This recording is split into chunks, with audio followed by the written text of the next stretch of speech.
Allora, buonasera, benvenuti a questa ultima serata di Soligo in Rete, meeting sull'informazione organizzato da qdpnews.it. Siamo partiti martedì scorso e questa sera chiudiamo questa settimana dedicata all'informazione e, come in questo caso, questa sera dedicata ai grandi giornalisti del nostro territorio. Io non mi dilungo ulteriormente, ringrazio ancora tutti, abbiamo atteso il quarto d'ora accademico perché il dottor Capuozzo, insomma immaginate anche voi, dopo venerdì i palinsesti televisivi hanno subito degli autentici stravolgimenti e quindi già sabato sera era nostro ospite dottor Bracchino che stavate vedendo. Anche in quel caso abbiamo avuto anche noi dei posticipi. Ecco, stasera finalmente abbiamo con noi Tony Capuozzo. Lascio ad Angelica Montagna presentarlo. Angelica Montagna è una giornalista televisiva, anche lei scrittrice, quindi in bocca al lupo e buona serata a tutti voi. Grazie. Grazie. Grazie, è un grande piacere per me, caro maestro, poter essere con te ancora una volta per parlare di questo libro che vuol far luce su un segreto, il segreto dei Marò, una vicenda che ancora adesso non si è di fatto conclusa. Ecco, apro una parentesi dicendo che i fatti di Parigi non possono non essere comunque in qualche maniera menzionati questa sera, visto che abbiamo appunto Tony Capuozzo con noi e sicuramente dopo aver parlato di questa vicenda toccheremo anche i fatti di Parigi, visto che tu hai cambiato anche tu il tuo palinsesto in questi giorni, perché sei stato ospite un po' ovunque, Omnibus stamattina sulla 7, ma molte altre trasmissioni proprio per parlare di questa grande tragedia che ha colpito la Francia, ma non solo, ha colpito un po' tutta l'umanità. Parliamo però di questo fatto. Era il 15 febbraio 2012, questi due fucilieri San Marco della Marina, Massimiliano Latorre e Salvatore Girone, vengono arrestati. Allora, innanzitutto io voglio chiedere questo, perché il segreto dei Marò? Partiamo dal titolo di questo libro. Grazie Angeli, grazie a tutti voi e agli organizzatori. Io intanto mi scuso di questo posticipo, insomma. E poi vorrei dire una cosa prima di rispondere alla tua domanda. Certo. Che in fondo questa vicenda dei Marò non è totalmente marziana e distante dalle cose di cui ci stiamo occupando tutti in questi giorni, perché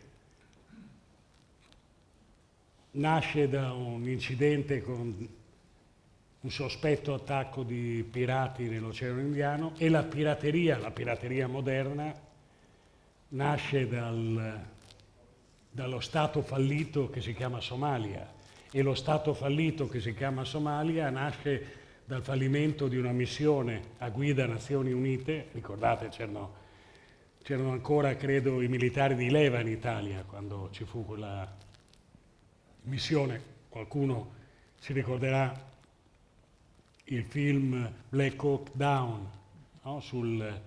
Da allora mai più gli Stati Uniti hanno voluto prendere parte a una missione che fosse guidata dalle Nazioni Unite. C'è dietro la vicenda dei Marò, come in tutte le vicende, una questione di denaro.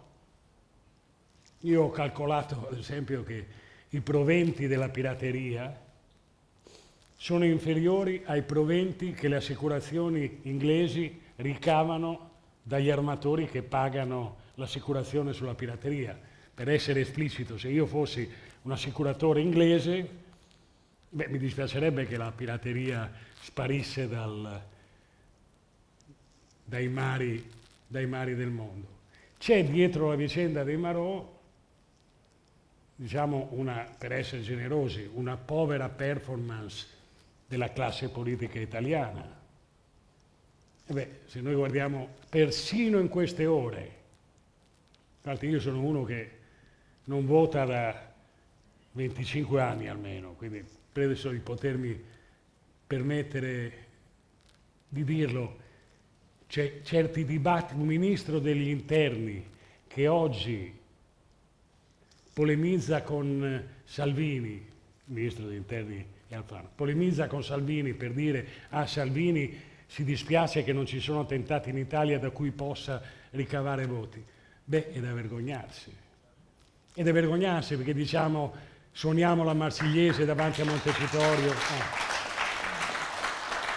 Suoniamo la Marsigliese davanti a Montecitorio, i cugini d'Oltralpe diventano i fratelli francesi, piangiamo una povera ragazza italiana che iniziava a vivere, e poi le polemiche di cortile, le beghe come sempre, come se fossimo capaci di volare basso persino quando il panorama attorno a noi è tragico. E sulla vicenda di Marò, il fallimento della classe politica italiana, almeno 3 governi si sono succeduti, è evidente. Il fallimento dell'Europa.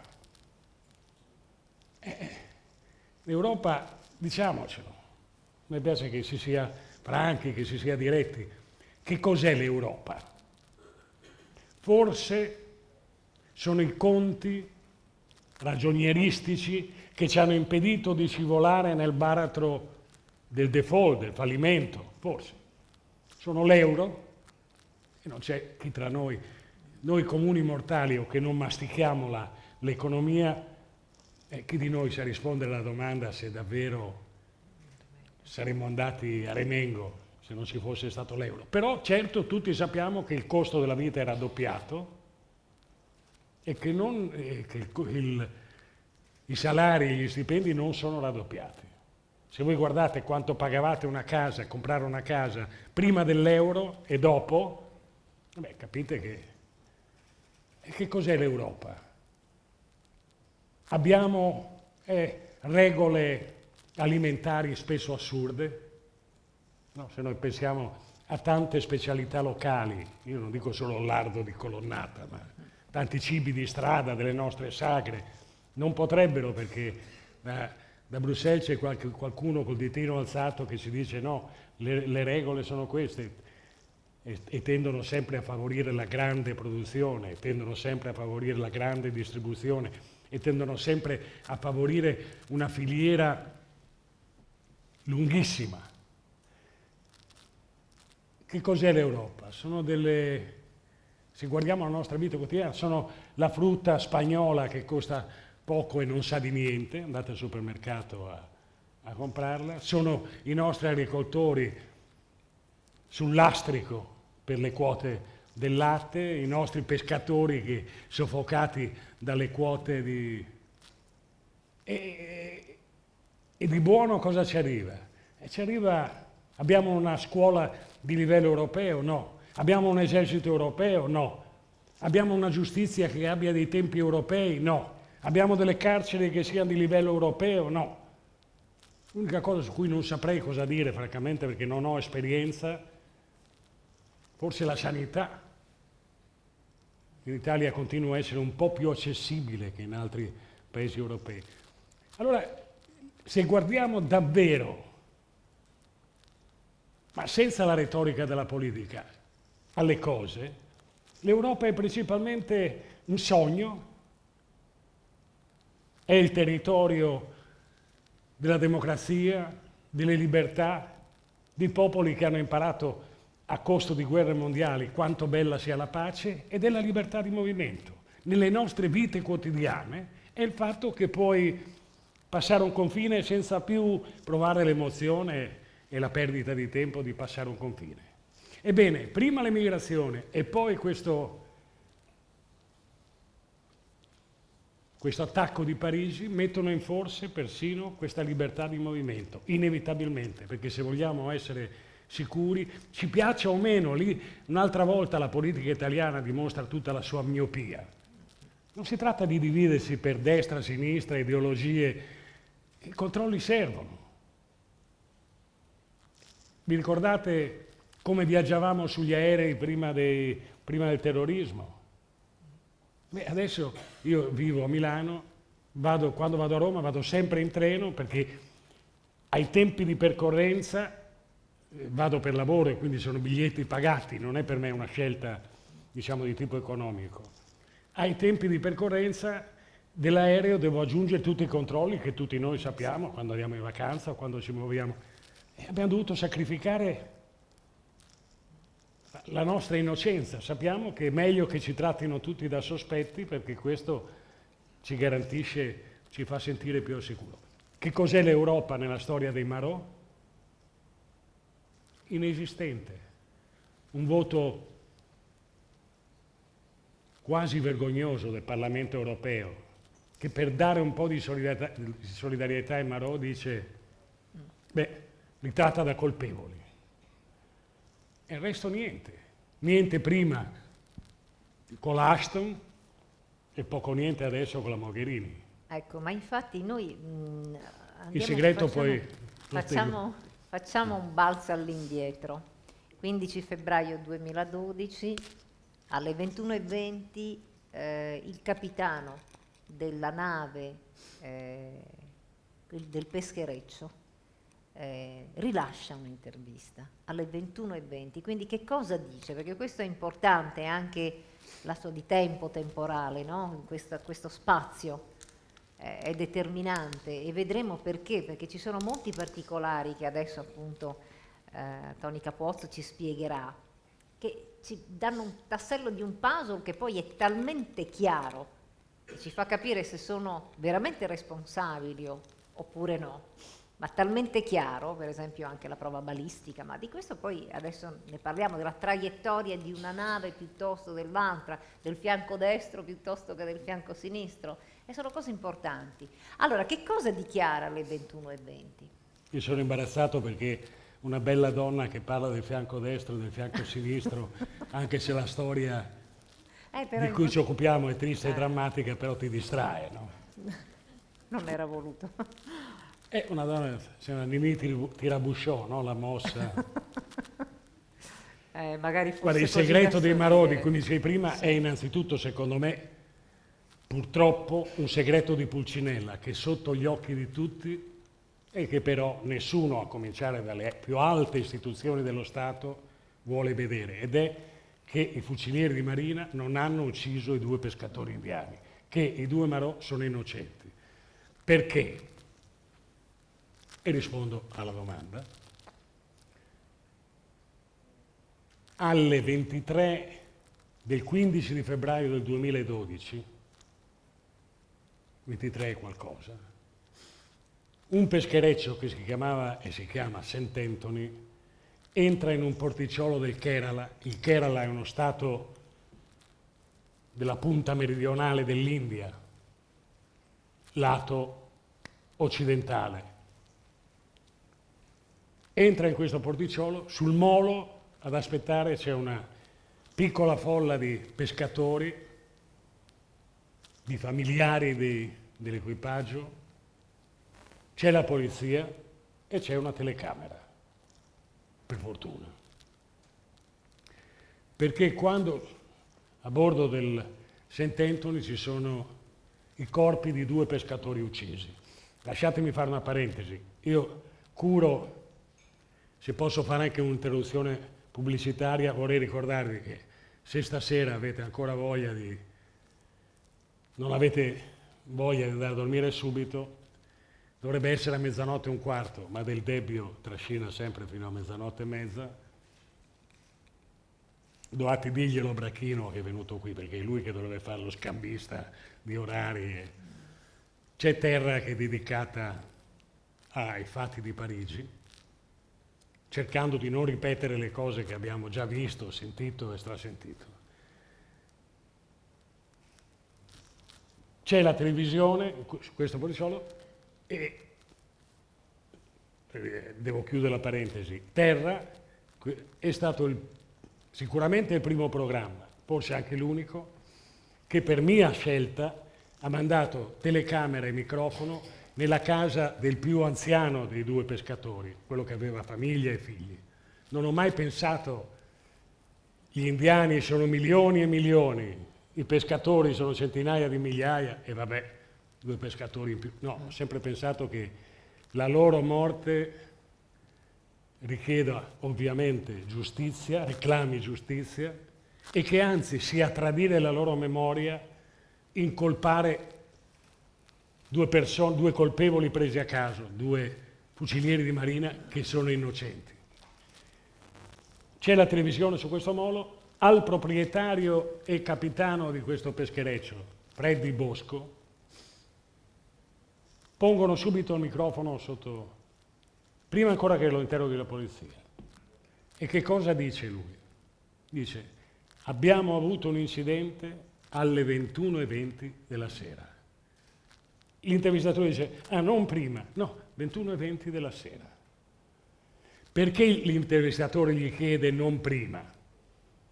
Perché si è, nella guardia costiera, nella polizia indiana, si è già sparsa la notizia che alle 16, ora della Lexi, una petroliera italiana, alle 16:20 c'è stato un incidente con dei pirati. Dice no, alle 21:20 della sera. Dobbiamo pensare che questo Freddy Bosco ha parlato nell'emozione che segue l'aver visto morire 2 suoi colleghi. Sono passati in realtà, nel 21:20, vedete, sono passate 2 ore, 3 ore. Dobbiamo pensare che è particolarmente confuso, che si è sbagliato, ma se io venendo qui avessi sfiorato un incidente o qualcuno mi tamponato, dice: ma a che ora l'hai avuto? Ma avevo l'appuntamento alle 8, sarà state le 8:20, 8:30, non ho guardato l'ora, ma posso sbagliarmi 10 minuti? No, tra le 16 e le 21:20 passano 5 ore di differenza. Era sotto shock? Guardate, nelle carte che sono state depositate dall'India al Tribunale del Mare di Amburgo, si discuteva delle condizioni di libertà richieste dall'Italia per Girone e La Torre. L'Italia ha presentato una memoria, l'India ha presentato un'altra, però hanno accluso un pacco di carte così. Tutto il loro dossier di accuse. Pensavano così probabilmente di calare un'aura di colpevolezza attorno ai 2 fucilieri di marina. Gli è andata male. Non si immaginavano che il Tribunale del Mare di Amburgo facesse cosa? Mettesse quelle carte in rete. Chiunque di noi, quelle che non ci sono in rete, può richiederle. Trasparenza totale. E così si è visto che tutte le cose che io ho detto nel libro sono uscite confermate e anzi altre se ne sono aggiunte. Purtroppo la grande informazione italiana se l'è lasciato sfuggire perché se è imbarazzante per il potere, devo dire il potere perché comprende tutta la classe politica, dalla destra alla sinistra. La grande informazione italiana ci informa sulla vicenda tremenda di Yara Gambirasio, ci informa su Meredith, ci informa sul gossip, su tutti i pettegolezzi, su Belen e su Corona, ma su questa storia, non Corona l'amico nostro, Corona il fotografo, ma su questa storia no, come se non interessasse agli italiani. Perché? Qualcuno forse avrà visto, l'ANSA onestamente ha fatto il suo lancio e così televideo, che ad Amburgo è emerso che i proiettili trovati nel corpo di 2 pescatori non corrispondono al calibro dei proiettili che sono in dotazione alle armi di fucilieri marini. Avete letto questa notizia sul Corriere della Sera o su Repubblica? No. Era come se fosse una notizia destinata a... Ma perché? Perché se la classe politica, il potere della politica fa una pessima figura, anche se loro 2 fossero colpevoli, perché dopo 3 anni e mezzo, viva Dio, uno ha diritto a essere giudicato. Immaginate che figura fanno se si scopre dopo 3 anni e mezzo che sono innocenti e che il potere lo sapeva, perché quelle carte che adesso sono consultabili da tutti noi, il potere, e parlo potere perché si sono succeduti dei governi, le conosceva e non ha fatto nulla per denunciare una montatura che andava costruendo. Ecco, parliamo per esempio... No, lasciami finire. 5 ore di differenza, shock. No. In queste carte ho trovato dettaglio insignificante che la mattina dopo, 16 febbraio, Freddy Bosco, capitano e proprietario del peschereccio, va a vendere al mercato di Nendacara il pesce che stava sulla barca insieme, la stessa barca su cui c'erano i cadaveri dei due. Molto lucido, quasi cinico direi io, no? Però molto lucido, molto freddo. Non mi sembra il tipo che si sbaglia di 5 ore per una svista. Questo è solo uno degli elementi, ma basterebbe, lo trovate su internet, chi di voi ha voglia di andare a vedere, va a vedere Freddy Bosco, la TV indiana che l'ha ripreso si chiamava Venad TV, c'è su YouTube, lo si trova. Basterebbe stato quello per dire, anche se avessero arrestato i due Marò, 2 ore dopo, scusate, ci siamo sbagliati, tante scuse, non fateci causa per l'imbarazzo che il nostro sbaglio vi ha procurato. Ma poi c'è anche la traiettoria del proiettile, per esempio c'è anche la collisione, no? Delle due avrebbe dovuto la rotta. Guarda, però mi ha detto che il tempo vola e possiamo stare insieme un'ora, un'ora e un quarto, ma potremmo stare, ci vorrebbe Lucarelli, no Capozzo? Possiamo stare qui per una notte intera a vedere tutti quanti i dettagli e sono ovviamente affascinanti come sempre i dettagli. Tutti insieme spiegano però almeno 2 o 3 cose di questa vicenda assurda. La prima spiega perché l'India in 3 anni e mezzo, prima dell'arbitrato, adesso in corso, avendoli avuti a totale disposizione, non solo non ha mai fatto un processo, ma addirittura non li ha neanche rinviati a giudizio. Non c'è, voi sapete che c'è una notizia di reato, un PM fa un'indagine e conclude, ci vuole un'approvazione perché venga rinviato il reato, ci sia comprovato abbastanza da ottenere alla procura che la persona interessata venga rinviata a giudizio, no? Perché se non ci sono prove a sufficienza, se è montata, puoi essere prosciolto, non vieni neanche rinviato a giudizio. Loro non sono mai stati rinviati a giudizio, prima cosa. La seconda spiega, parentesi, io non sono un nemico dell'India, non solo è un paese molto bello, ma è un paese che oggi conta molto più di noi, che nelle sedi politiche internazionali, nell'economia internazionale. Siamo andati a scontrarci con un osso duro, è stato uno scontro tra il signor Conte con le braghe onte, noi, e un ragazzaccio maleducato e però prepotente. Spiega però questo insieme di dettagli perché l'India è stata così magnanima nel concedere i permessi ai Marò, che ogni volta venivano sventolati come un segno che la cosa ormai era avviata a soluzione. Se danno dei permessi, uno gli è andato a Natale, avrebbero potuto dirgli fatevi raggiungere dalle vostre famiglie a Natale, festeggiate il Natale a Delhi, sembra un film di Christian De Sica, no? Natale a Delhi.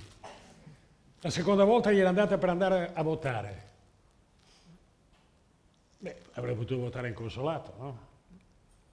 Non mi pare che il popolo italiano corra così ardentemente affascinato dall'opportunità di votare, insomma, ammesso che loro non vedessero l'ora di votare, potevano anche votare.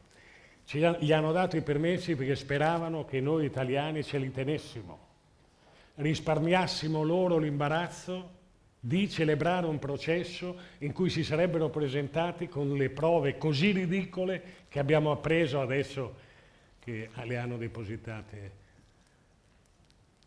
Spiega anche questi dettagli la miseria politica e diplomatica e persino economica del modo in cui il nostro Paese ha affrontato questa vicenda.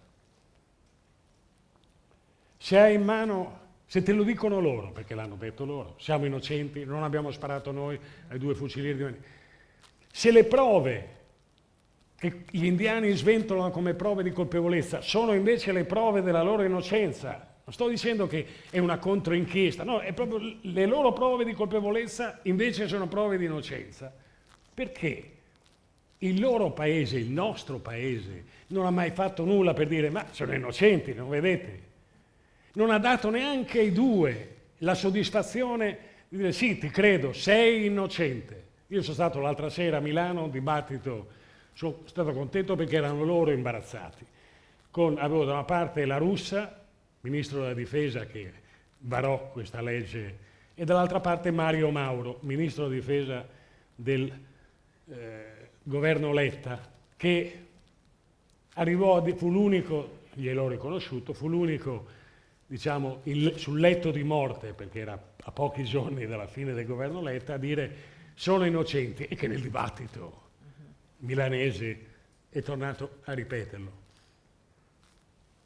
Se posso fare un inciso, quest'Italia che non ha mai detto sono innocenti, che l'ha lasciato dire a qualche giornalista solitario, a qualche ex marinaio delle associazioni, a qualche piccolo giornale, beh, questa è l'Italia che, presieduta dal Presidente della Repubblica Giorgio Napolitano, grande eminenza grigia in questa storia, perché è il numero 1 delle forze armate, è il numero 1 della magistratura, che non gli ha mai tolto il passaporto durante quel periodo di permesso, come avrebbe dovuto fare, perché l'azione penale in Italia è obbligatoria, non è a piacere, c'è notizia di reato, devo intervenire. Il Presidente della Repubblica, qualcuno lo ricorderà, non ricordo su 2 piedi la data, Napolitano li ricevette al Quirinale. Ma allora delle 2 l'una. Se io so che tu militare hai sparato per sbaglio, non sei un assassino, ma hai sparato per sbaglio a 2 pescatori, e quindi o hai bisogno dell'oculista o hai bisogno di qualche corso per riqualificarti e non hai onorato la bandiera che porti sul braccio, e allora avrai la tua difesa legale, e allora non ti degrado, però neanche ti promuovo, ma non ti ricevo col tappetino rosso al Quirinale. Se io, Presidente della Repubblica, ti ricevo al Quirinale, e allora viva Dio, vuol dire che ti reputo innocente. Non ho mai sentito, vi ricordate Placanica, il povero Placanica, il carabiniere di Genova, Giotto, è stato mai ricevuto al Quirinale? Era un assassino quel Placanica? Direi di no.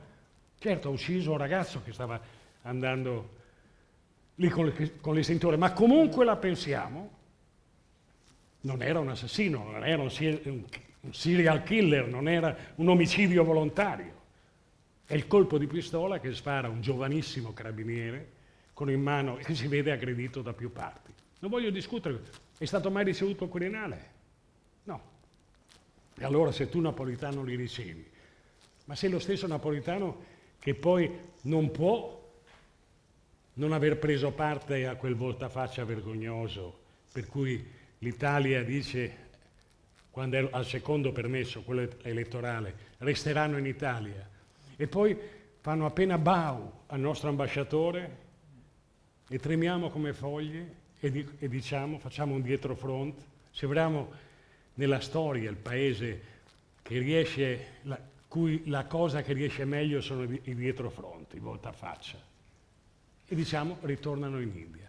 Ma se li hai ricevuti al Quirinale vuol dire che credevi alla loro innocenza, o adesso io non conosco il libro della portineria del Quirinale, non so quale sia la levatura morale, etica delle persone che vengono ricevute, ma l'astronauta, la squadra che ha vinto i campionati mondiali, insomma, se li hai inseriti tra i tuoi ospiti sul tappetino rosso devono essere innocenti, e tu Italia non gliel'hai riconosciuto, pur conoscendo tutto quell'elenco di dettagli. Io ve ne ho citato, possiamo mettere un altro, Voi sapete che la storia è la storia di una petroliera che va a 13 nodi, che vuol dire che fa 13 miglia in un'ora.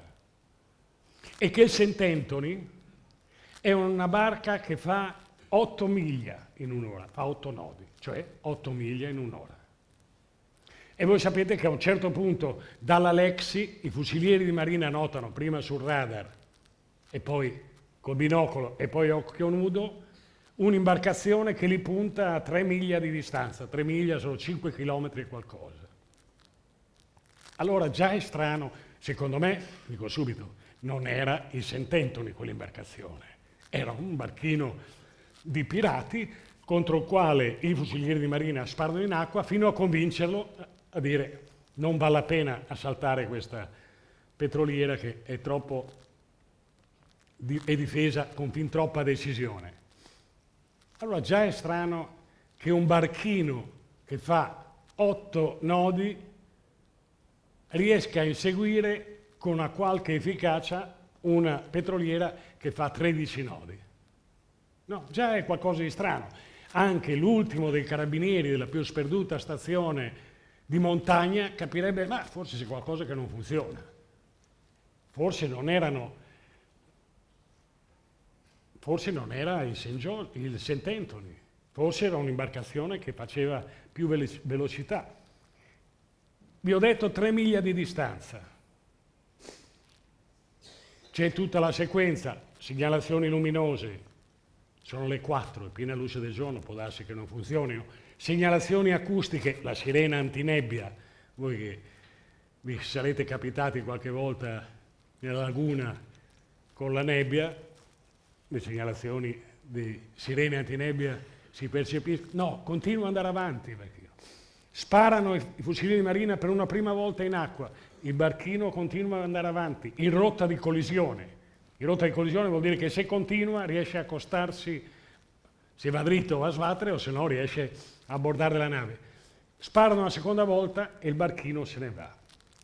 Allora fate un piccolo calcolo, facciamo uno sforzo insieme anche se sera, siamo stanchi. Se fosse stato St. Anthony, quanto tempo avrebbe impiegato a coprire quelle 3 miglia da quando è stato avvistato fino a raggiungere la Lexi? Se fa 8 nodi in un'ora, per fare 8 miglia in un'ora, per fare 3 miglia impiegherà 20 minuti, giusto? 20 minuti per raggiungere quel punto, ma nel frattempo la Lexi è continuata ad andare avanti, giusto?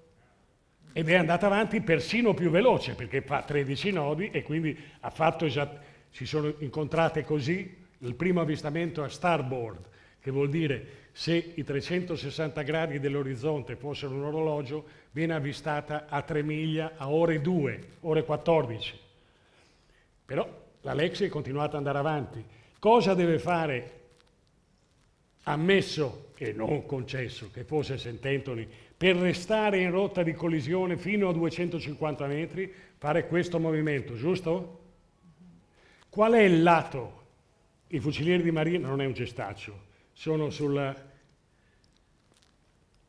quella struttura che sta a poppa della nave, molto alta perché la petroliera in quel momento è vuota, sulla destra della nave.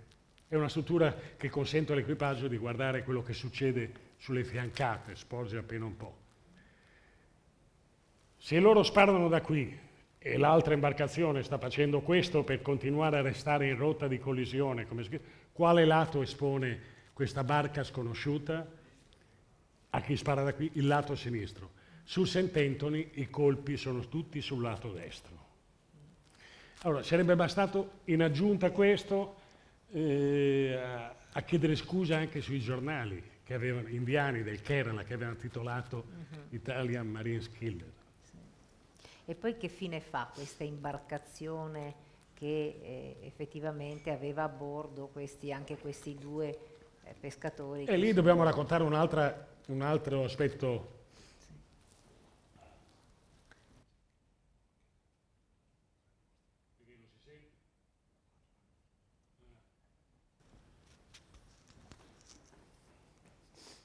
Il mio assistente d'immagine ha detto che c'ho la barba. No.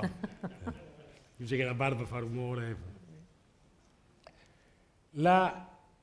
E un altro dettaglio tecnico, ma non è così complicato.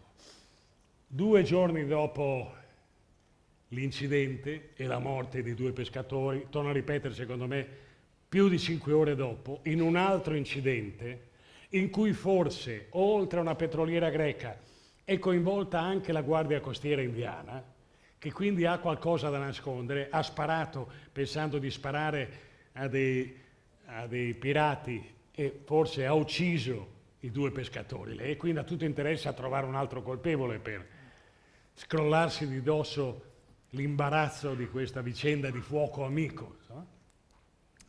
2 giorni dopo, il perito e uno degli atti della perizia balistica indiana sale a bordo del St. Anthony, perché oltre, quello è un altro capitolo, oltre ai proiettili trovati nel corpo dei poveri 2 pescatori, e anche lì è un altro elemento secondo me che dimostrerà l'innocenza dei fucilieri di marina, 3 proiettili hanno colpito lo scafo del peschereccio. E allora vanno a vedere con un fondato obiettivo se devono dimostrare la colpevolezza dei 2 fucilieri di marina, che hanno sparato, vi ho detto, dalla letta di la petroliera era vuota, quella letta era alta 24 metri sul livello del mare. 24 metri vuol dire un palazzo di 5-6 piani di una volta, quando facevano i soffitti alti. E quindi la traiettoria dei proiettili che devono aver attraversato il St. Anthony deve essere per forza molto obliqua, 24 metri contro 1,5 metri, 2 metri. Io questa perizia l'ho letta per intera adesso, scartabellando le carte che l'India ha depositato a Delhi.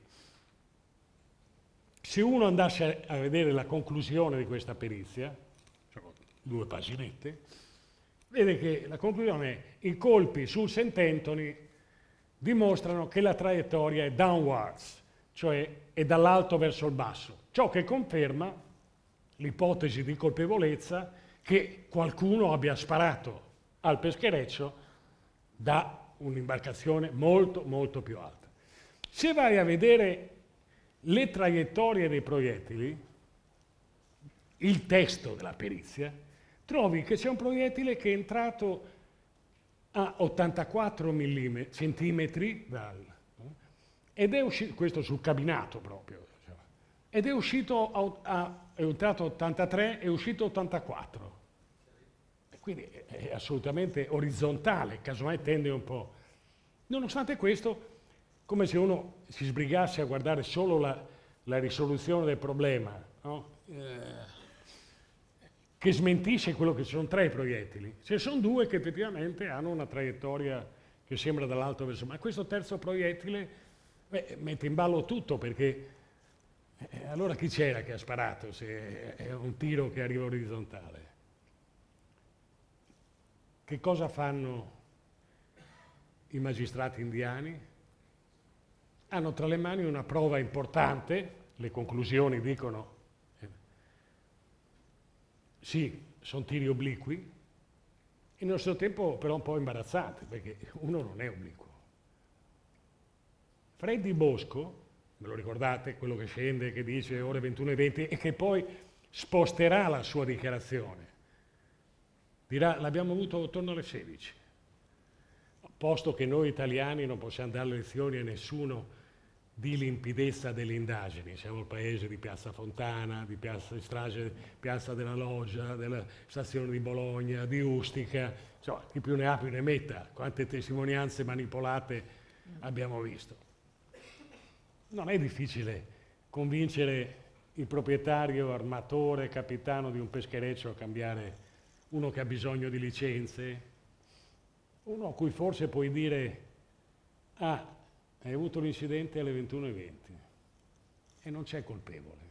E se non c'è colpevole, non c'è risarcimento. Abbiamo dei colpevoli verso le 4. E sono dei colpevoli, tra l'altro, molto generosi, perché già hanno risarcito le famiglie dei pescatori nel tentativo di calmare le acque, mossa suicida che evidentemente agli occhi dell'opinione pubblica indiana e anche la nostra in fondo equivale a dire sì, sono colpevole, chi rompe paga. E lì attorno alle 16 abbiamo dei colpevoli e quindi del risarcimento. A che ora hai avuto l'incidente? Ma se ci penso bene erano le 16. La questione, attenzione, quando lui sposta quando lui rende il primo interrogatorio è già, non c'è un interrogatorio, c'è solo questa dichiarazione alla televisione che dice le ore 21. Cosa fa questo Freddy Bosco che già nelle testimonianze davanti alla polizia ha detto abbiamo avuto l'incidente alle 16? Chiede alla magistratura indiana di vedersi restituito il peschereccio perché deve andare a pescare, perché deve guadagnarsi da vivere. Non importa se ha dichiarato nelle interviste di quei giorni, le ho lette, sui giornali indiani, siamo rovinati perché su quella barca dove sono morti i nostri 2 colleghi nessuno sarà più disposto a salire, è una barca maledetta. No, la rivuole per andare a pescare. Cosa fa la magistratura indiana? È un corpo di reato. È, secondo la perizia, un elemento importante a sostegno dell'accusa. Gli dice no, mi spiace, corpo di reato. No, gliela restituisce. E cosa fa Freddy Bosco? Va a pescare per guadagnarsi da vivere dietro. No, la lascia affondare nel porticciolo di Nendacara. È stata recuperata tempo dopo e in un cortile di un commissariato della polizia indiana a Nendacara, inutilizzabile per qualunque perizia vera. Tenete presente che tutte le perizie, io vi sto dicendo perizie, sono carta straccia, perché non so se c'è qualche avvocato qui in sala, ma una perizia tenuta senza la presenza del perito di parte è una perizia che nessun tribunale potrebbe accettare come giuridicamente valida, non costituisce prova pregnante in un tribunale.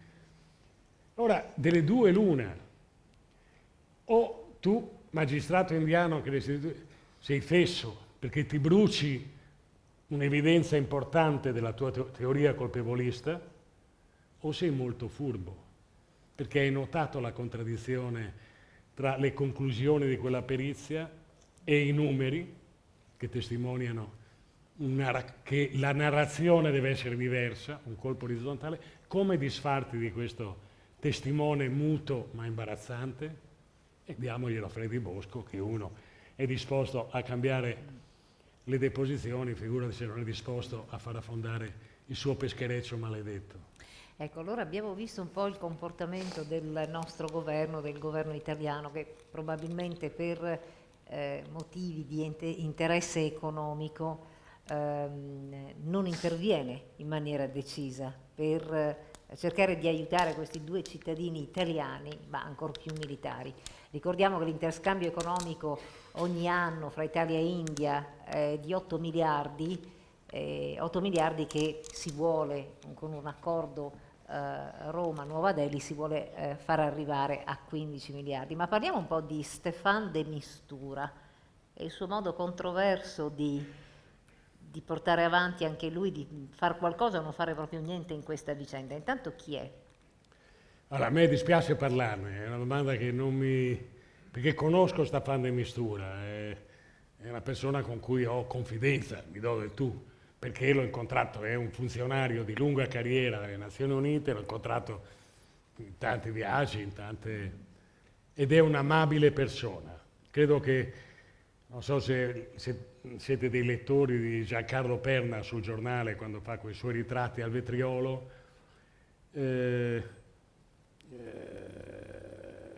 credo che un ritratto di Stéphane de Mistura si titolasse così: il gagà della diplomazia che va alla guerra con i babà.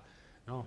È un funzionario delle Nazioni Unite abituato a estenuanti trattative, mediare sempre, decidere mai, un po' terzomondista come sono la stragrande maggioranza dei funzionari delle Nazioni Unite. Non è che il suo fallimento in questa vicenda dei Marò gli sia costata caro, perché è stato nominato a un posto di grande responsabilità, è l'inviato speciale delle Nazioni Unite per la Siria, quindi per il posto più importante. Con quali risultati? Vedete anche voi. Quando l'ho visto seduto al tavolo di Vienna ho detto siamo a posto, poveri siriani, perché lo sappiamo tutti che se c'è la speranza che qualcosa venga deciso, quella speranza passa per Antalya, per Mosca e per Washington. Se dovesse decidere il Palazzo di Vetro, siamo sicuri che, sapete che la missione in Libano, cui partecipiamo, per fortuna senza drammi,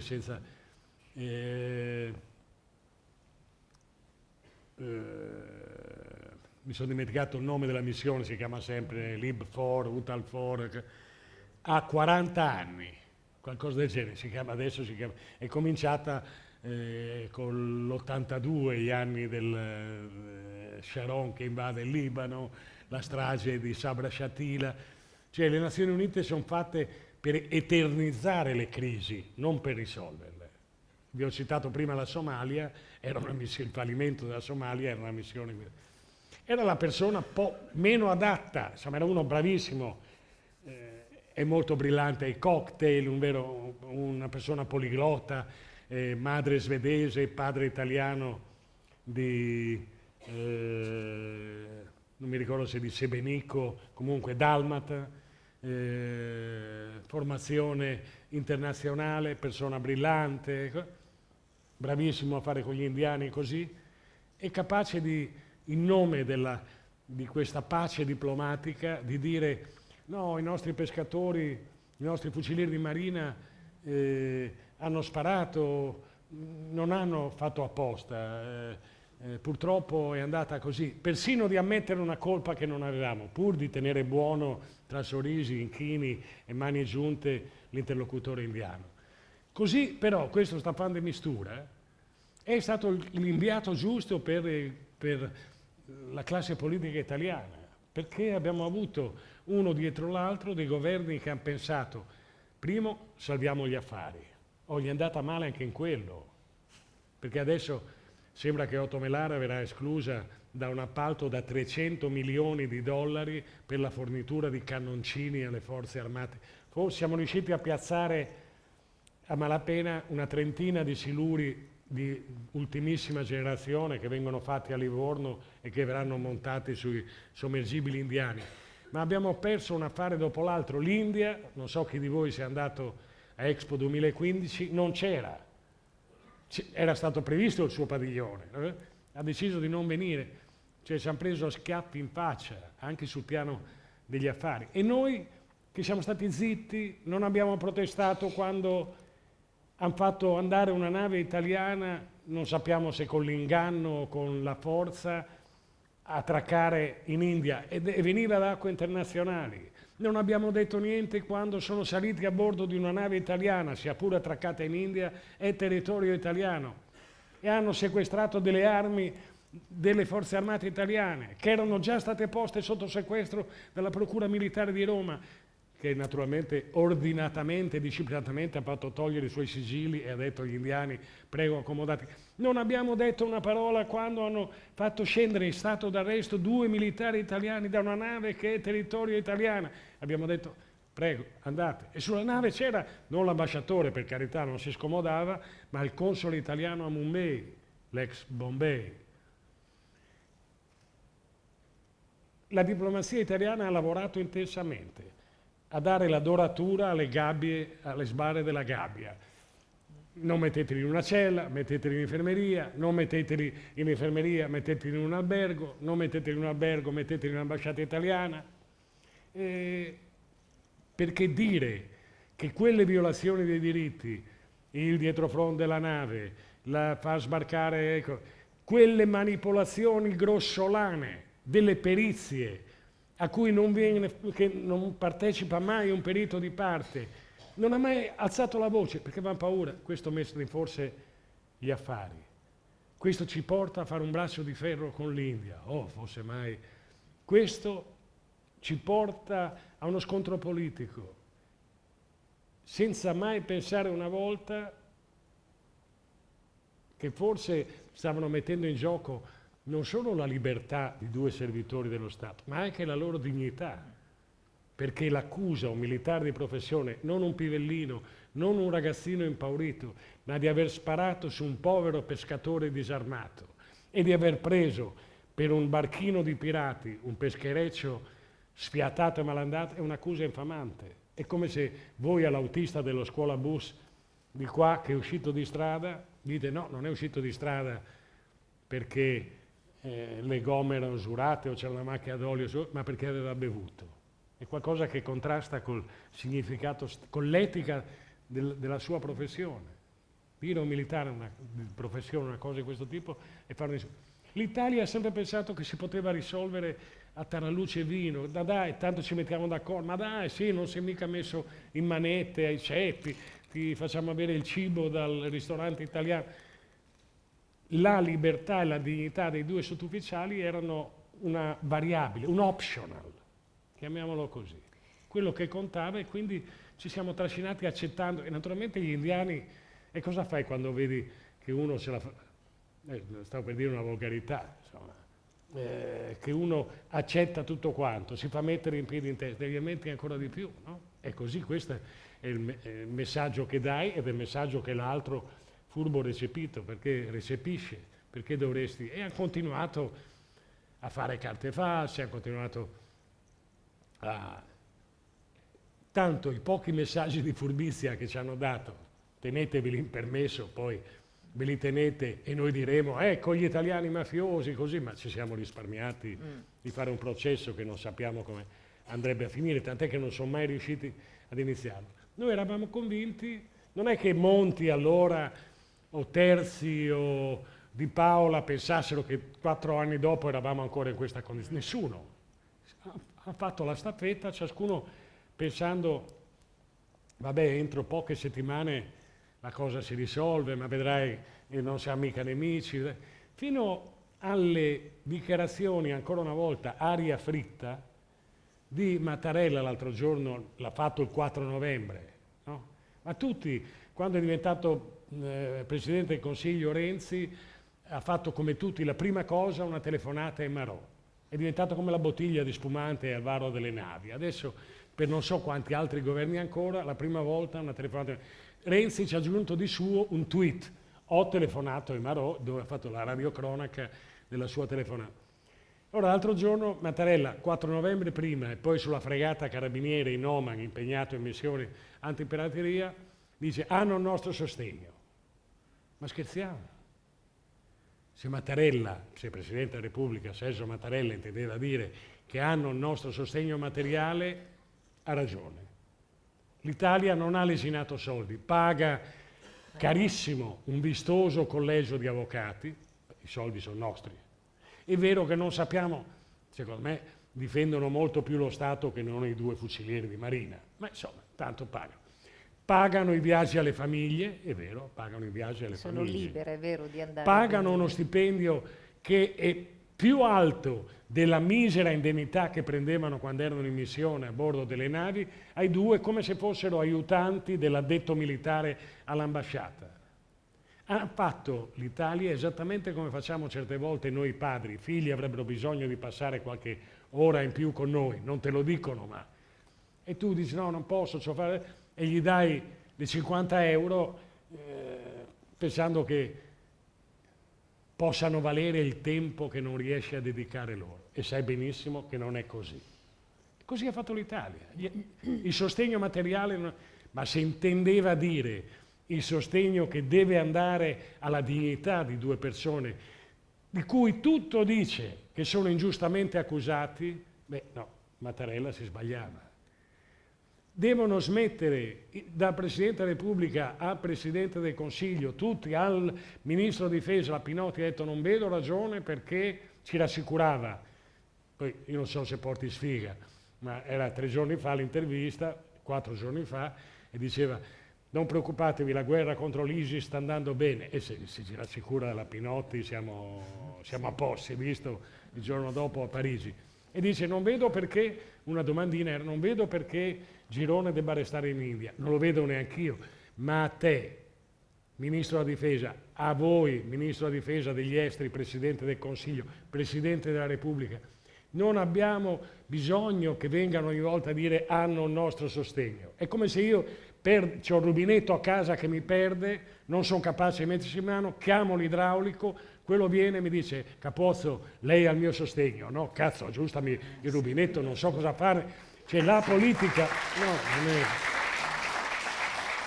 La politica, ma purtroppo ci siamo dimenticati questo significato autentico della parola politica, che è occuparsi della cosa pubblica, occuparsi dei problemi dei cittadini per risolverli, per risolverli. Abbiamo perso per strada.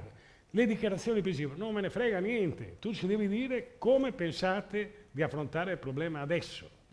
Ecco, infatti poi la domanda sarà quella appunto qual è la situazione attuale, sappiamo che uno dei due è stato poco bene eccetera, però io voglio tornare a fare un passo all'indietro e poi siamo quasi in conclusione, però è talmente bello ascoltarti che veramente io sono convinta staremo qua fino a domani mattina, anche perché nel libro che è appunto Il segreto dei Marò, adesso non abbiamo il tempo materiale, ma credetemi ci sono moltissime altre prove, anche dei piccoli particolari. Allora abbiamo capito come il governo italiano si sia mosso in maniera errata, poi con dei grandi errori anche fatti, che adesso non abbiamo il tempo ma è anche scritto eccetera, però pensando un po' ai due Marò italiani in India, a me viene in mente un nome fra tutti, Sonia Gandhi.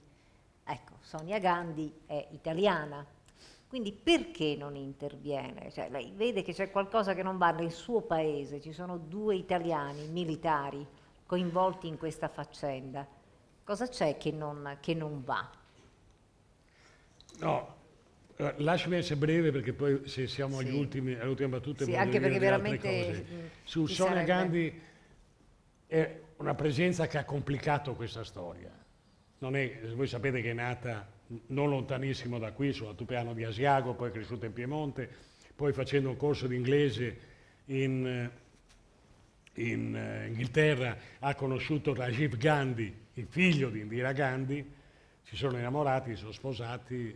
La favola non è stata bella perché Rajiv Gandhi venne assassinato in un attentato dei Tamil, insomma la guerriglia che ha insanguinato parte dello Sri Lanka e anche parte dell'India, e che lei, la vedova, la madre dei due figli di Rajiv Gandhi, ha resistito per un po' al richiamo della politica.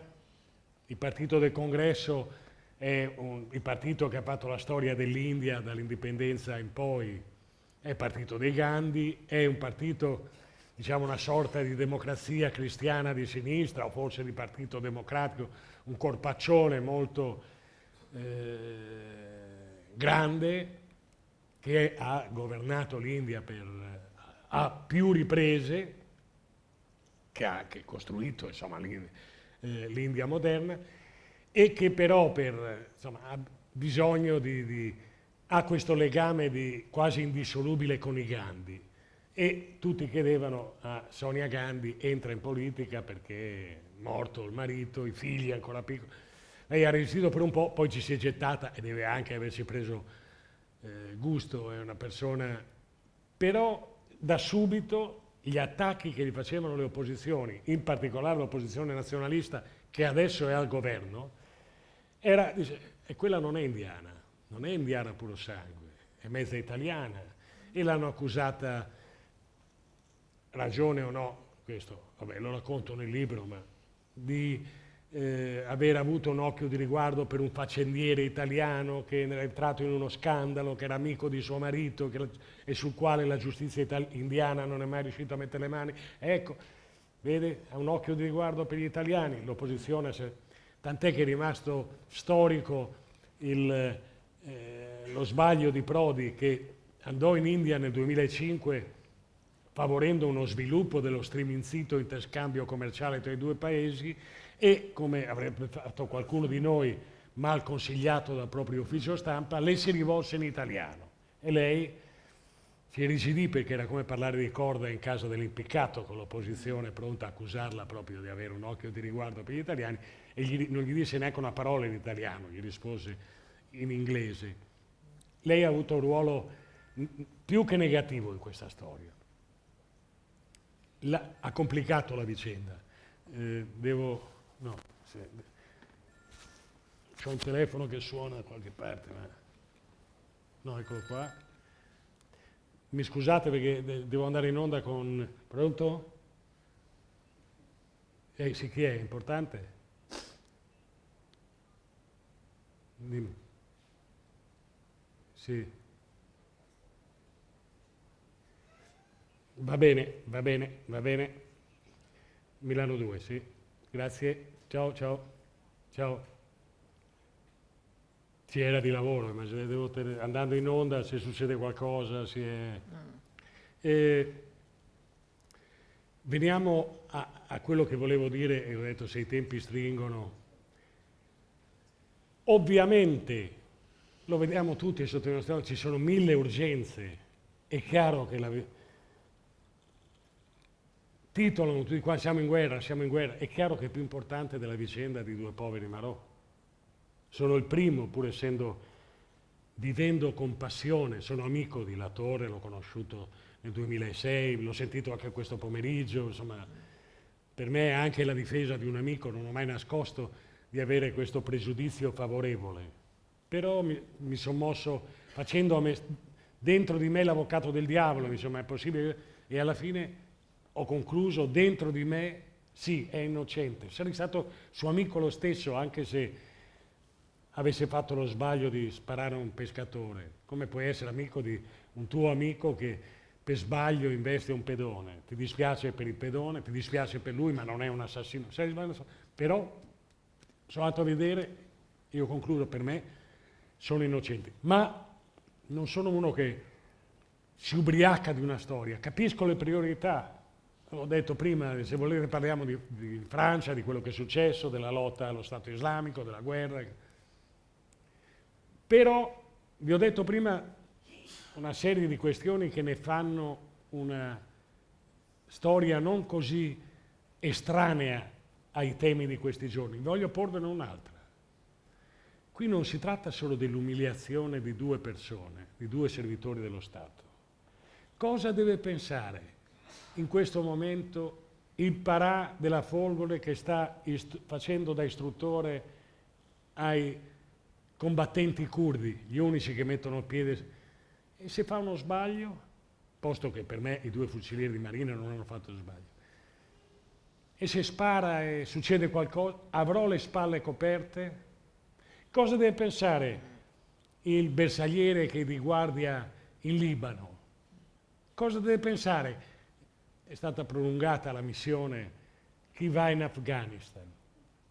Guarda che l'insicurezza in un servitore dello Stato che si occupa di sicurezza è la cosa peggiore.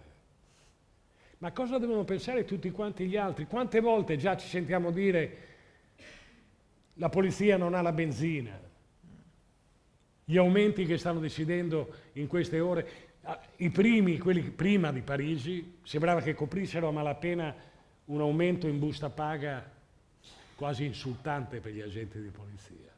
Quante volte ci sentiamo dire ma è inutile che lo arresto quello, che me lo ritrovo 3 giorni dopo per strada, che mi guarda in faccia e ride con aria sfottente.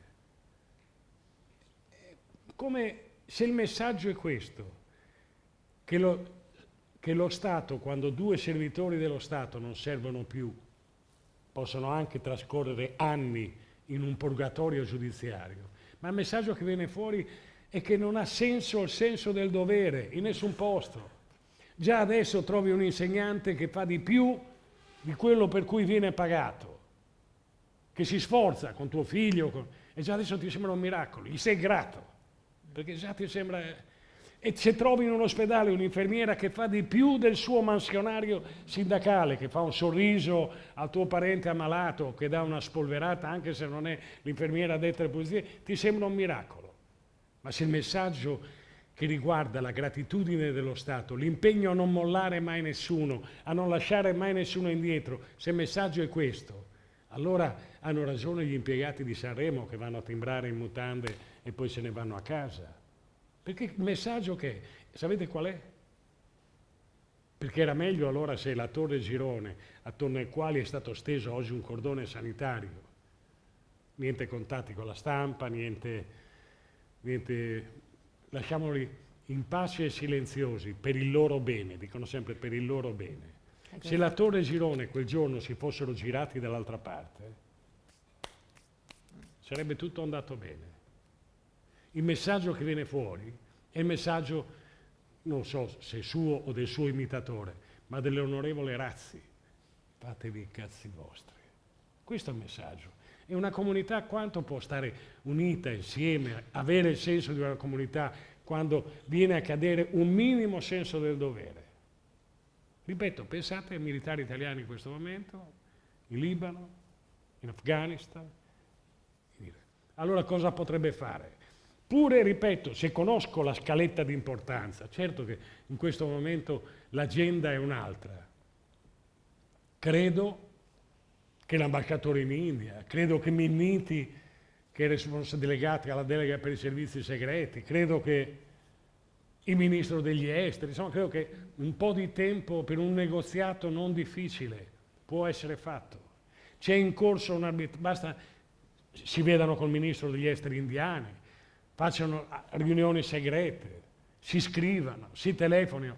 C'è in corso un arbitrato al quale l'Italia non è ricorsa come per orgoglio, ma come un'ultima spiaggia, all'Aia. Si discuterà per almeno 2 anni, forse 3 anni, di questioni di diritto internazionale, importanti, complicate, noiose per noi comuni mortali, acque internazionali, Convenzione UNCLOS o di Montego Bay, immunità funzionali, questioni di diritto su cui si accapiglieranno gli avvocati dell'Italia e gli avvocati dell'India. Nel frattempo, secondo quanto ha deciso il Tribunale del Mare di Amburgo, Girone resta in India e la Torre dovrebbe raggiungerlo il 15 di gennaio quando scade il suo permesso. E allora cosa costa? Infatti ecco quello che volevo proprio chiedere io era la Sì. situazione attuale dei due. Pronto? Redazione mi ha messo giù. Ci vorranno 2 o 3 anni di arbitrato. 3 anni e mezzo sono già passati dall'incidente. Vuol dire che i 2 fucilieri di marina potranno vedere un giudice, qualunque esso sia, solo dopo 6 anni, forse 7 anni dall'incidente in cui trovarono la morte i 2 pescatori. Allora, l'AIA, cosa deve decidere la Corte arbitrale dell'AIA? Chi ha il diritto a tenere un processo? Devo decidere la decisione fra 2 anni, 2 anni e mezzo, 3 anni sarà si tenga a Nuova Delhi o si tenga a Roma. E allora intanto il governo di Nuova Delhi e il governo di Roma potrebbero sedersi attorno a un tavolo e dire prendiamoci un accordo. Per 2 anni, per 3 anni ci scorniamo lealmente all'AIA sulle questioni di diritto internazionale. Decideranno che il processo si tenga a Delhi alle ore 9 del 20 di marzo del 2019.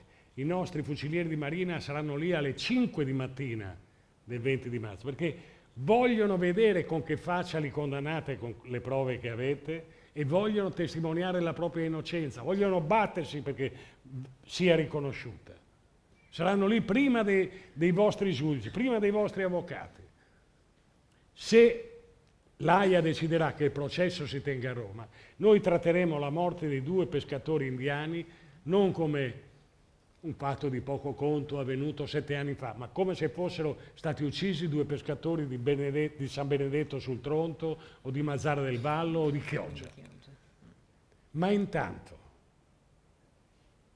che senso ha che prima ancora che inizi, dopo 7 anni, un processo, noi teniamo sotto scacco 2 persone, che noi restringiamo la libertà di 2 persone che neanche nel vostro ordinamento giudiziario sono dei rinviati a giudizio, sono degli indagati al massimo.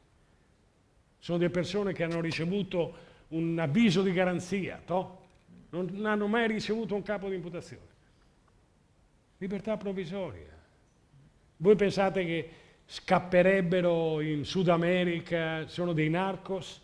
Scapperebbero nei deserti tra Siria e Iraq, sono dei fondamentalisti islamici, scapperebbero nelle serre calabresi, sono dei mafiosi, 'ndranghetisti, no. Sono 2 militari che andrebbero uno a casa a Bari, l'altro a casa a Taranto e di giorno in caserma a Brindisi.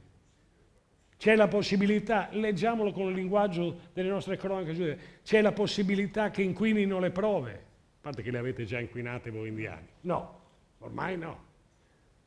C'è la possibilità che fugano, l'ho detto, no?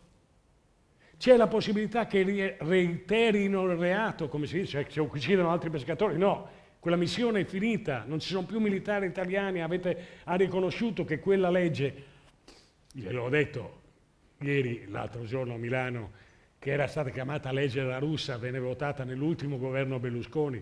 A Berlusconi nessuno glielo rimprovera, questo è strano, improvvisamente sono diventati buoni con Berlusconi. No, il fatto è che la votarono tutti, opposizione compresa, unanime, sono la responsabilità, ho detto, va dalla destra alla sinistra o dalla sinistra alla destra in questa storia. Nessuno è innocente, tranne i 2 fucilieri di Marina. E allora ci vuole tanto a fare. L'India cosa ci perderebbe? Niente.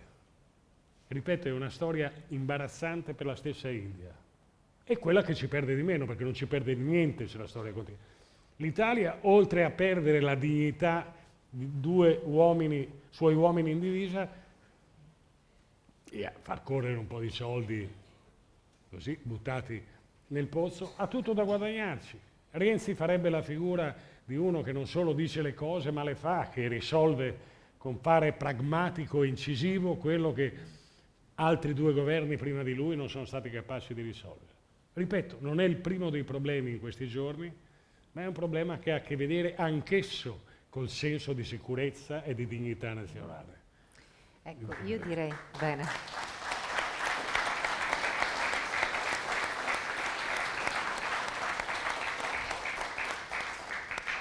Sempre molto bravo, sempre si vede che fai della buona televisione. Vederti qua era come assistere alla televisione a una delle tue puntate terra che ormai fai da quasi 15 anni, vero? Dicono così e poi invece guardano Barbara D'Urso. No, scherzo.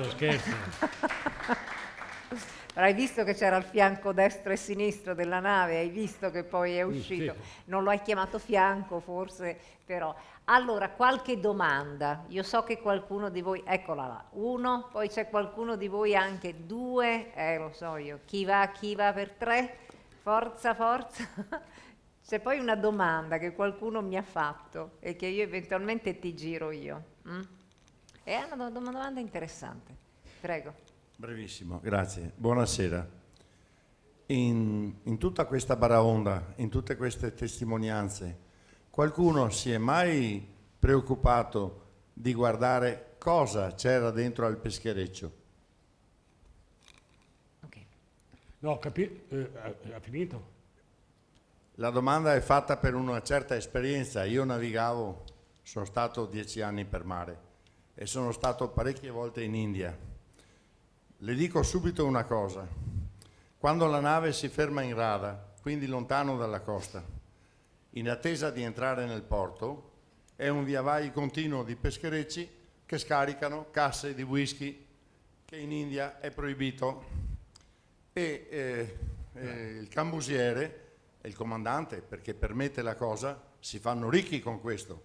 È come che in Italia qualcuno fosse libero di scaricare 1 quintale di eroina. È libero, l'eroina viene usata a un prezzo e uno si fa ricco. In India i superalcolici sono proibitissimi e una nave mercantile normale fa commercio con questo. Io intendo come precedente all'operazione. Può essere che la motovedetta inseguisse il peschereccio che era carico di whisky. Quindi vuole sapere se si Voglio sapeva sapere se il qualcuno ha contenuto. pensato di vedere se nel peschereccio c'era pesce o casse di whisky. Grazie. No, guardi, la ringrazio per la sua testimonianza, che è preziosa anche perché serve anche a me. Io ho trovato su queste carte che hanno venduto, la mattina dopo è andato a vendere il pescato. Naturalmente mi sono chiesto, lei sa che una delle defiance italiane era che questo pattuglia di Marò, che è stata messa a bordo della nave, non aveva con sé telecamere e macchina fotografica, che dovrebbero essere in dotazione. Perché dovrebbero essere in dotazione? Perché spesso nei mari, soprattutto somali, c'erano delle imbarcazioni pirate che venivano catturate e prima di essere prese però buttavano a mare Kalashnikov e rampini, e quindi fotografarli e filmarli fin quando erano visibili costituiva un elemento di prova da poter poi consegnare allora alla magistratura keniota del Kenya, che si era presa l'incarico di fare i processi alla pirateria. No, non si... Una volta eravamo considerati i più furbi del mondo. Penso che adesso ci meritiamo di essere i più coglioni. Temo che lei abbia ragione, sì. Ecco, un'altra domanda, qualcuno mi pareva là, prego.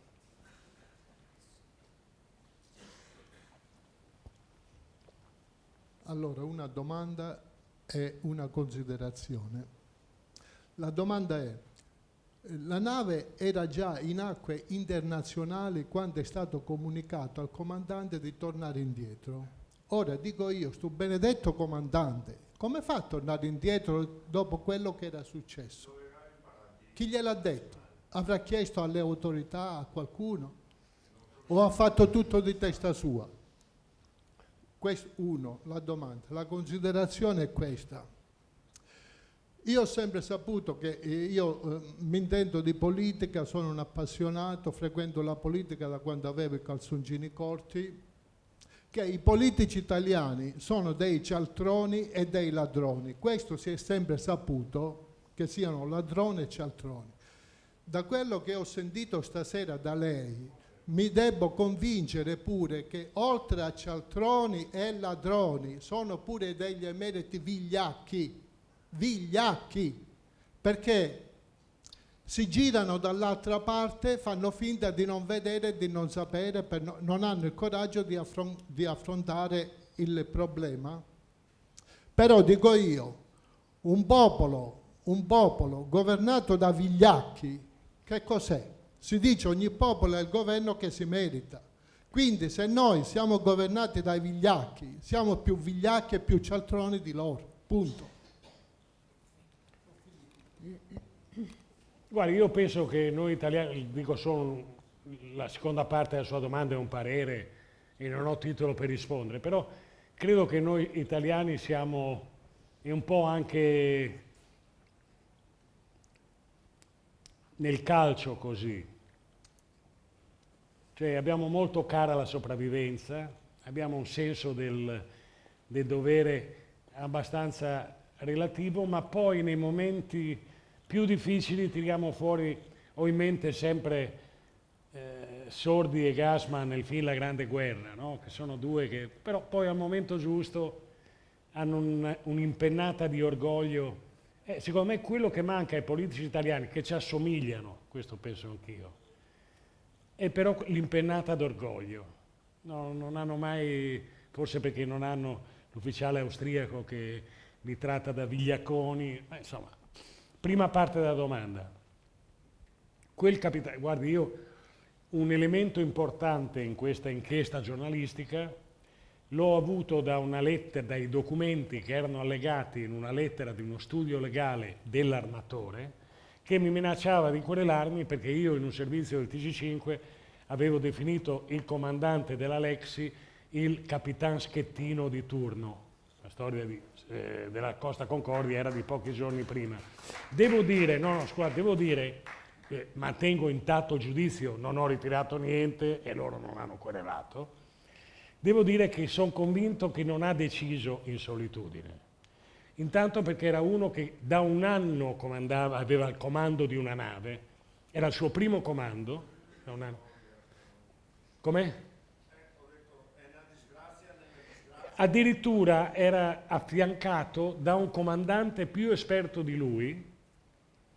Le loro testimonianze saranno completamente diverse. Se uno va a vedere le testimonianze alla magistratura indiana del comandante Vitelli, è una gara a tirarsi fuori. se dovessimo dirlo in Veneto, mi non ho visto, non ho sentito niente, guardavo da un'altra parte, insomma, pensa solo a salvare se stesso, non a confortare la versione dei fucilieri di marina. Se guardiamo la testimonianza del comandante più esperto, che però non era il comandante della nave, che le avevano affiancato proprio per la inesperienza di quello, che si chiama Noviello. Trovate la sua intervista, se andate, basta che fate YouTube, intervista a Radio Capital. Conoscete Radio Capital? Comandante Noviello, e vedete che lui conferma, dice: la barca che abbiamo visto, verso la quale hanno sparato in acqua i 2 fucilieri di marina, non era il peschereccio il Cententon. Io penso che a decidere il rientro non possano essere stati, in un giro di telefonate, l'armatore, il Ministero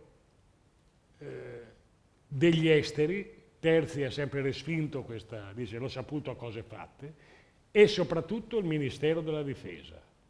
Mi sembrerebbe strano che non lo sapesse il Capo di Stato Maggiore, o almeno il Capo di Stato Maggiore della Marina, il CINCNAV, che è il comandante in capo della squadra navale, il COI, che è il centro... Secondo me ci sono di mezzo almeno una decina di persone.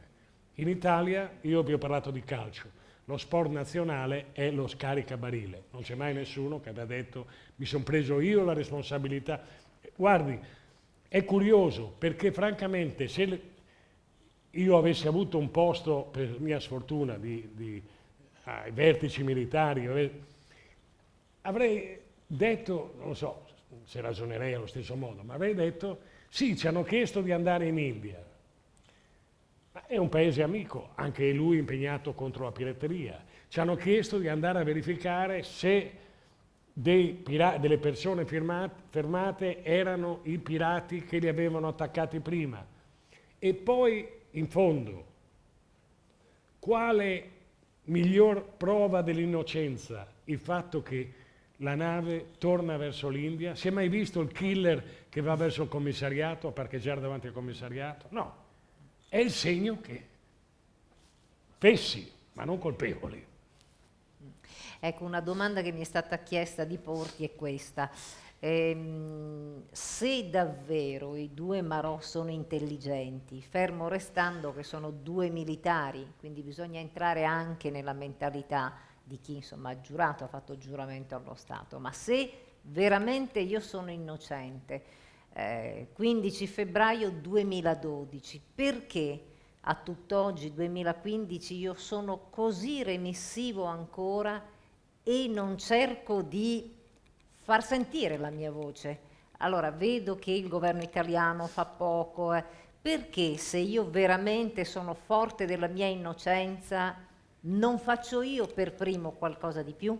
Ecco, questa è una domanda che dovete pensare intanto a 2 persone normali, come non potremmo essere noi. Immaginatevi staccati improvvisamente dal vostro lavoro, dalle vostre famiglie, ma non all'età mia. Hanno figli, quelli di Latorre adesso sono cresciuti, ma Girone sono 9 e 12 anni, cioè non con figli grandi che anche se vuoi vederli non li vedi proprio perché sono sempre in giro per conto loro. Stiamo parlando di persone semplici, persone che non hanno la casa piena di libri e dicono no, vado a visitare l'India del Rajasthan o dei libri che ho letto, persone che quando, io questo lo dico con affetto e con un estremo rispetto, vi ho detto sono amico di uno di loro, mi piacciono più le persone semplici, in genere nella mia esperienza sono migliori di quelle complicate, però persone con cui prima e anche adesso parli delle squadre del cuore, quando ci frequentavamo in Afghanistan si parlava che cos'è che mangeresti stasera, si parlava di donne, si parlava di cinema, di figli ovviamente, no, persone non... e dovete pensarli travolti improvvisamente da una storia più grande di loro. E travolti, lasciatemelo dire, io non voglio dire con la complicità, ma con la regia dei loro superiori, con la regia di una politica che gli riceve al Quirinale e poi gli dice, vi ricordate forse quella scena di Girone quando riparte per l'India? È una sera di pioggia, c'è la televisione, fuori casa sua si è sparsa la voce, lui ha la faccia stravolta, che si sentono delle urla, è suo figlio al quale pochi giorni prima lui ha detto papà stavolta resta, basta andare in giro. E il figlio, sappiamo tutti cosa vuol dire tradire una promessa fatta a un figlio. No? E sono persone, voglio essere esplicito, la torre non è quello di 4 anni fa, io l'ho visto pochi giorni fa, gli ho telefonato oggi perché l'altro giorno stava poco bene. Allora sono convinto che l'ictus sia stata una malattia professionale, non è uno che fuma come me o che beve come me o che ha il mio stile di vita e che ha la mia età. Ha la sua età con lo stile di vita da militare, è uno che ha sempre tenuto molto la forma fisica. Insomma, l'ictus è davvero, tutto può essere, non sono un medico, ma non gli sarebbe capitato se non era in mezzo a sta vicenda, a tormentarsi. Non è più la persona di prima. Io raccolgo perché sono come un fratello maggiore per lui, è ovvio, essendo più... Lo vedo. Va a riabilitazione, una volta andava in palestra, e solo perché il Ministero della Difesa, neanche i suoi colleghi possono telefonargli, possono scrivergli. Io ogni tanto, quando vado in giro e ci sono i marinai, ex marinai con colletto blu, gli telefono e dico guarda c'erano i tuoi ex colleghi, che se c'è qualcuno col fazzoletto del San Marco dico faccio la foto, gliela mando per tirarlo su di morale. L'altro giorno sono stato a dormire a casa sua e mi ha detto ma per quanto andare avanti ancora questa storia? A lui non neanche dico guarda sai che sono 3 anni di... spera sempre che dietro... Immaginate che voi che sentite il Presidente della Repubblica e sono dei militari, non sono... Io avrei ribaltato 20 volte il tavolo, ma ho fatto la naia, vi ho detto, sono cresciuto da queste parti, io la naia l'ho fatta in Sicilia, per castigo. Cioè sono uno che non ha, indisciplinato, che non accetta gli ordini, che di carattere avrei già ribaltato il tavolo 3 volte. Quando gli hanno, ricordate Girone, quel 2 giugno di 2 anni fa, quando in collegamento, in videoconferenza con le commissioni esteri e difesa di Camera e Senato, lui che per ragioni di carattere il più taciturno alza la voce e dice siamo qui perché abbiamo obbedito a un ordine, e l'ordine è quello che gli ha impartito Di Paola, allora Ministro della Difesa, quando c'è il rientro dal secondo permesso, tornate in India, ma no, vi congediamo. E se ti congedano, certo, non ti possono portare in India con la forza, non potrebbero neanche estradarti per un reato per cui è prevista la pena. Così sei solo, devi cominciare a trovarti l'avvocato, devi vedere ma ho maturato il diritto alla pensione. E allora ti devi affidare per forza, signor sì, e gli avvocati sono gli avvocati dello Stato, e il Ministro della Difesa che ti viene a parlare, è vero che vuole bene a te o vuole più bene allo Stato, agli interessi dei... Scusate, sì?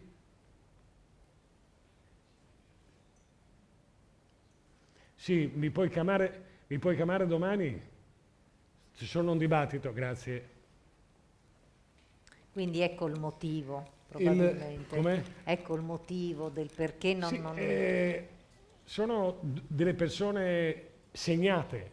La torre, non vi nascondo, gli ho chiesto, ma secondo te uno dei cruci della torre è che lui in questo momento è nella sua Taranto? Certo, immaginate voi che non aver niente da fare tutto il giorno. Per uno che era abituato, non è il terrone lavativo, lo dico, porto un cognome meridionale, lo dico senza sospetti, è uno che è abituato a una vita attiva, a essere... Immaginate voi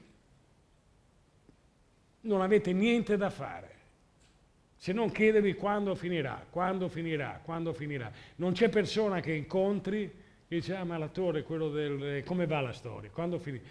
Quando non te lo chiedi più tu, te lo chiedono gli altri. E dovete pensare che se dovesse essere, vi ricordate quel film con Sordi, un detenuto in attesa di giudizio? Sì. È quella condizione lì, in una persona semplice.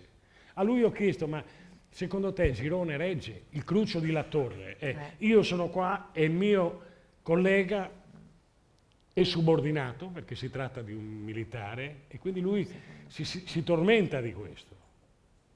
Ha sempre detto, sarei felice di restare in Italia, però sento che devo raggiungerlo se lui non riesce se non riescono a portare lui in Italia. Perché è ovvio, c'è anche un meccanismo che appunto quello che tirano fuori a volte più gli italiani qualunque che non chi li governa, che non chi li rappresenta. Un certo senso della dignità. Se io sto in Italia, sì, perché ho avuto l'ictus, ma non è giusto che lui sia da solo là.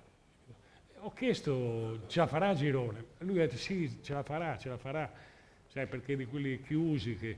io non so come andrà a finire, se dura altri 2 anni questa storia con lui isolato.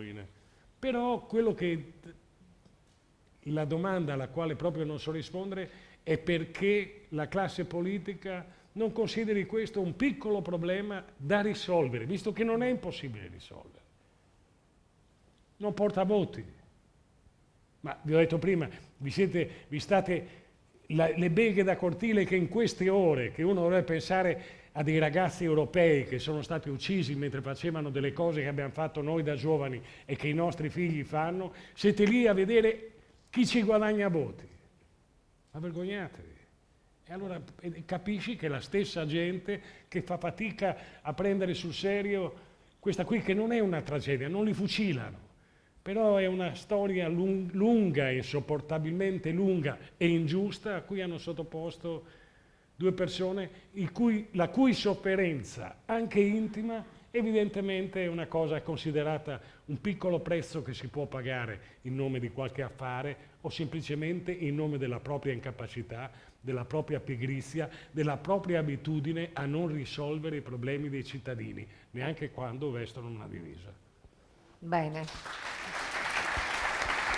Grazie a Toni Capuozzo, editore Mursia, Il segreto dei Marò. Grazie, è sempre piacevole conversare con te. Abbiamo finito? Sì, abbiamo finito. Un applauso non solo per i fianchi. Diciamo. Grazie Toni. Angelica. Grazie.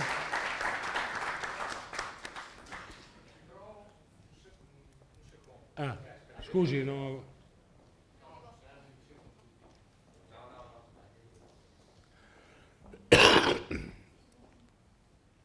Sì, una cosa che ho trovato stranissimo, non conoscevo i particolari che lei ha evidenziato, cioè i proiettili non sono dei loro fucili, delle loro armi. Non sono, mi scusi? Non sono Dei delle fucili loro dei armi. 2 Marò. Lei I prima, proiettili. se ho capito giusto...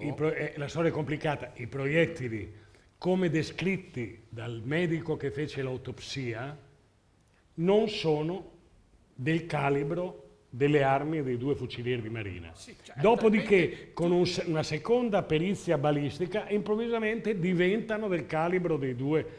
c'è stato un cambio... Un cambio di Sì, corso sì, d'opera. Sì, come anche il fatto... 2 proiettili, ma la descrizione insomma è abbastanza clamorosa, però se andate a vedere queste carte... Come anche il fatto, se ho capito giusto, che cioè, loro si affiancano così... Se dobbiamo dirla tutta, mi scusi, aggiungo un altro dettaglio. Ora loro trovano 2 proiettili, uno sarebbe un calibro 7,62, che vuol dire un proiettile sparato da un Kalashnikov, esattamente come quelli di Parigi, se purtroppo dobbiamo entrare.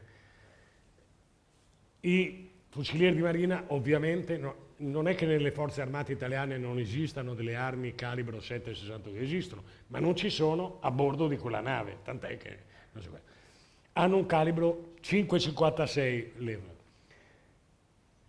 Il medico, l'anatomopatologo, fa l'autopsia e descrive, sia pure grosso modo, almeno un proiettile che si avvicina a essere un 7,62. Secondo atto, un laboratorio i nomi non me li ricordo, però è nelle carte depositate ad Amburgo, improvvisamente dice i 2 proiettili sono 2 5,56. È ovvio che hanno verificato a bordo della nave ci sono solo 5,56, non possono che essere 5,56, esattamente. Una volta fatto il teorema hanno aggiustato tutte le prove. La descrizione fa acqua anche quella a tutte le parti, perché un proiettile, la punta diciamo di un proiettile 5,56 è lunga, fai conto, 31 mm, adesso non mi ricordo. Il proiettile che uccide uno dei 2 pescatori e che arriva nell'addome, ma che tocca probabilmente un'anca, un osso del bacino, si deforma e viene trovato lungo 32 o 33 mm. Allora la deformazione, io ho visto, non può allungare, a meno che tu non spari dentro una pressa e hai un meccanismo che non so, lo stringi. E già questo. Allora cosa succede? Fatta questa seconda, chiamiamola perizia, virgolette, arrivano all'ultimo atto, che dovrebbe essere la ciliegina sulla torta. Hanno in una busta 2 proiettili 5,56, guarda caso, come quelli delle armi dei 2 Marò, e dicono questi sono proiettili assassini. Sull'altro tavolo hanno 6 fucili, sono i 6 fucili sequestrati ai fucilieri di Marina, e chiamano, per quest'atto finale, per santificare, diciamo così, la posa della ciliegina, chiamano per la prima volta i periti di parte, 2 ufficiali dei carabinieri. Fanno le prove balistiche, che vuol dire, voi sapete che ogni arma, in particolare quella a canna lunga, ma insomma, ogni arma ha la canna più stretta del proiettile che verrà sparato. Stiamo parlando di misure infinitesimali, però abbastanza da lasciare sul proiettile, su ogni proiettile, una rigatura. E quindi ogni arma in qualche modo spara un proiettile che è firmato, non ci saranno mai 2 armi che sparano dei proiettili che producono la stessa rigatura. Sì, o di firma d'artista. Allora ci sono questi 2 proiettili che sostengono essere proiettili assassini e le 6 armi. Fanno le prove balistiche, sparano, si spara in un poligono, in un blocco di gelatina, il proiettile viene sparato, viene recuperato e paragonato ai 2 proiettili di cui si vuole capire da che arma sono partite. E 2 proiettili corrispondono, hanno delle rigature identiche a quelle dei 2 proiettili, fra virgolette, assassini. Dovrebbero stappare la bottiglia di champagne, non escludo che l'abbiano fatto, anche se il whisky è vietato, forse lo champagne no, non lo so.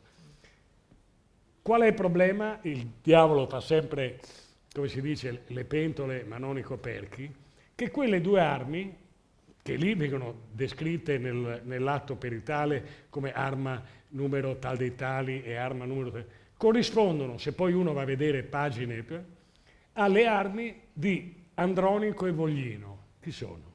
Sono altri 2 membri dei 6 che stavano a bordo. Allora, a loro era sfuggito, agli indiani, nel misciare la polenta, era sfuggito che in Italia e in buona parte dell'Occidente le armi sono una pertinenza assolutamente individuale, perché ognuno imbraccia e prende la mira a suo modo. Io e lei compriamo la stessa macchina, lei è più alto di me e tira avanti, tira indietro il sedile, io ho la pancia e lei non ce l'ha, tiro indietro lo schienale, è lo stesso sedile, ma ognuno se la... Ma soprattutto per un significato legale, cioè ognuno è responsabile dell'arma che ha in consegna, che ha in dotazione. Mentre gli indiani, è come nei film western di una volta che arrivavano gli indiani pelle rossa, e tutti correvano alla rastrelliera, la prima arma che prendevi era la tua. Non c'è l'arma individuale, c'è l'arma del reparto. No? Ognuno... Allora, questo vuol dire che gli indiani, la loro perizia balistica, farlocca, manovrate, ma la stessa loro perizia balistica scagiona la torre e il girone e casomai incolpa altri 2 fucilieri di marina.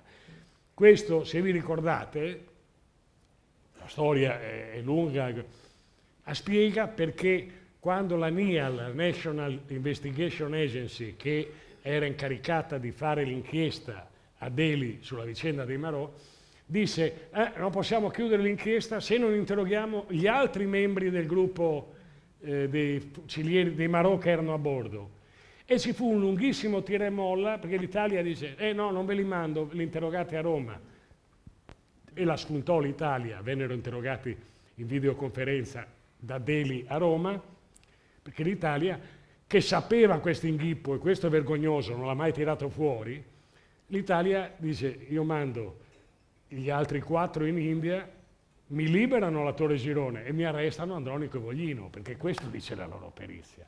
Allora dice, è possibile che 2 persone, uno stia a tormentarsi a Taranto e dovrebbe tornare in India, e un altro stia in India sulla base di queste prove che sono false, ma in più anche sono false e riuscite così male che incriminano 2 persone? Purtroppo è una domanda che andrebbe rivolta innanzitutto ai nostri governi, ai nostri ministri, perché che l'India l'abbia fatta sporca, costruendo un teorema infondato, vabbè, fa parte della vita, ma che l'Italia non gliel'abbia mai fatto notare, quella è un'ingiustizia. Come? Legalmente i nostri Marò da chi sono seguiti?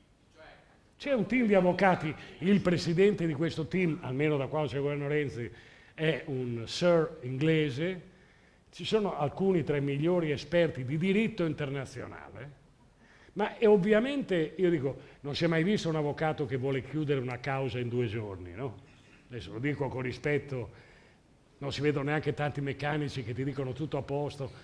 Se io vado al dentista, almeno puliamo un po' il tartaro, cioè non ti dicono mai no, non c'ha bisogno, torni fra 4 anni. No? E così anche gli avvocati.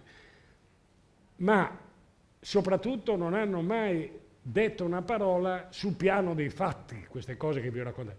E quella è una decisione politica, non è una decisione degli avvocati, perché potevano muoversi sulle questioni di diritto internazionale e nel contempo dire sì, però tu hai violato il diritto arrestandomi, sì, però tu hai fatto la perizia balistica, sì, però le prove balistiche dimostrano che i colpevoli secondo te... Tutto questo silenzio, e lì non credo che siano incapaci degli avvocati, credo che la linea politica seguita prima dal governo Monti, poi dal governo Letta e adesso dal governo Renzi, di non entrare mai nel vivo della questione, ma di duellare in punta di fioretto sulle questioni di diritto internazionale, di immunità funzionale e quant'altro. Perché? Per non irritare l'India, per non scontrarsi, per non...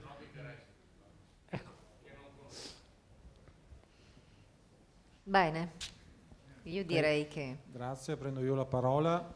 Ringraziamo Tony Cappuozzo per quella che io definirei una lezione di giornalismo, sì, prima di tutto. No, grazie. Bravo Tony.